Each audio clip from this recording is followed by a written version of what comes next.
Mais tout d'abord, la fête, il devait en être question il y a 10 ans, jour pour jour à Nice, sur la promenade des Anglais. Un camion bélier conduit par un terroriste islamiste tuait 86 personnes et faisait des centaines de blessés. Aujourd'hui, la France elle commémore ses victimes. Emmanuel Macron qui se rendra à Nice en fin de journée.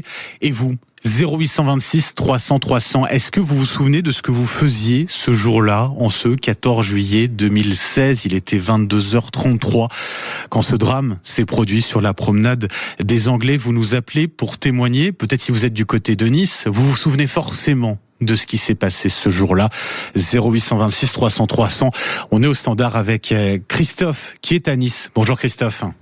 Oui, bonjour. Et bonjour merci d'être avec nous ce matin sur Sud Radio. J'imagine Nice, eh bien, on vit dans une ambiance particulière depuis quelques jours déjà avec ce 10e anniversaire. Oui, effectivement. Je me souviens très bien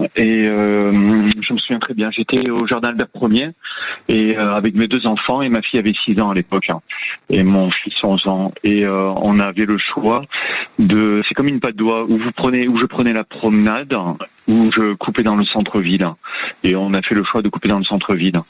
Heureusement pour nous, et on s'est retrouvé à voir quand même des gens qui se mettaient à courir parce que ça, au bout de 2 minutes, il y avait déjà le drame en place. Et on a vu des gens courir. J'ai pris ma fille dans les bras et j'ai couru jusqu'à la maison. Et ça me rappelle que hier soir, elle est sortie. Pour vous dire, hier soir, elle est sortie. Aujourd'hui, elle a 16 ans, mais on doit continuer de vivre. Et il faut pas que ces gens, parce qu'il y a 3 mots qui me viennent en tête. Ouais. C'est la première, c'est la haine. Comment on peut se nourrir de haine à ce point-là? Et les 2 autres, c'est la bêtise et la méchanceté. Donc, heureusement que l'être humain, il n'est pas comme ça. Il y a des gens qui sont peut-être faibles ou bêtes et qui se transforment en des terroristes haineux. Il y a la logique, elle n'y est pas, parce que la logique, vous seriez pour pour des militaires ou quelque chose qui représente l'État ou la force. Mais ça, quand je dis, c'est de la bêtise, de la méchanceté. Il n'y a rien d'autre à penser. Donc oui, il faut qu'on continue de vivre. Ça traumatise. Il y en a pour forcément une génération. Et c'est pitoyable. Alors je ne sais pas s'il y aurait une thérapie de comprendre comment les gens peuvent tomber dans la haine à ce point-là, en suivant le procès des gens qui sont radicalisés. J'ai aucune idée de ce qu'il faudrait faire, mais heureusement qu'il n'y a pas autant de gens que ça quand même, parce que c'est pitoyable. Christophe, vous avez parlé de votre fille. Elle a 16 ans aujourd'hui. Est-ce qu'elle se souvient, elle, de cette soirée Non, elle en a pas gardé souvenir. Là, c'est l'histoire je l'avais dans les bras, on courait. Donc, non, je pense pas. Ils réalisent pas, les enfants. Ils réalisent pas. Donc juste moi j'ai pas parce que je veux pas tomber là-dedans. J'ai pas hier je me suis couché à 00h30. J'attendais qu'elle m'appelle, qu'elle ait pris son Bolt parce qu'ils étaient à Villefranche pour regarder le feu d'artifice avec des amis à elle.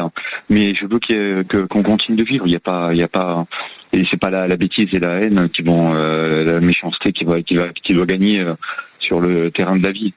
Continuez de vivre, mais commémorer. Vous serez à la commémoration vous-même, Christophe, ou pas? Je ne serai pas à la commémoration, mais par contre, j'avais pensé à quelque chose un jour. Je m'étais dit, j'avais trouvé, il y avait une action qu'une personne a faite. Il était en mobilette ou en scooter, et il a essayé de rattraper le scooter pour monter dedans.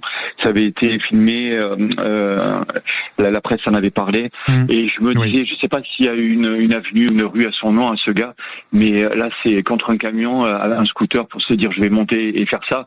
Là, c'est tout le contraire de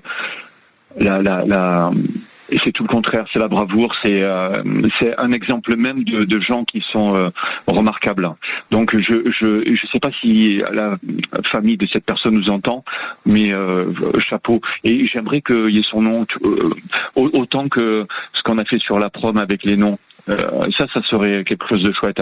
Non, non, j'y serai pas. Non, j'y serai pas. J'ai d'autres activités aujourd'hui. Ouais, vous avez d'autres activités en tout cas. Mais on sent que cette soirée, elle vous a marqué, comme vous l'avez dit. Ça s'est joué à rien pour vous et votre fille notamment. Ça s'est joué à une décision de prendre une rue plutôt qu'une autre.